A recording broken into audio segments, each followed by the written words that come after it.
Disclosure is an issue for any company or corporation. It's a much higher priority now for those who invest and support companies. So they want more information about it.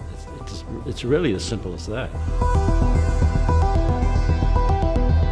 The activist investors, I call them NGOs, and they range from standard setter types to those that are simply supporting changes in policy, and particularly environmental policy, pushing the corporations to disclose more with the threat that if they don't, or based on the fact that they didn't in earlier years, that they're subject to an increased litigation liability.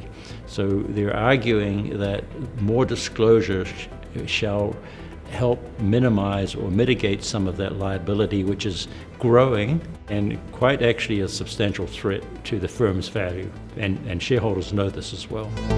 The fossil fuel companies are sort of shortchanging investors in terms of what they tell the outside world about their activities. There's a backward look at it in terms of not having provided enough in the past, and there's a forward-looking aspect to not indicating what the risks are relative to the future, particularly the climate change risks.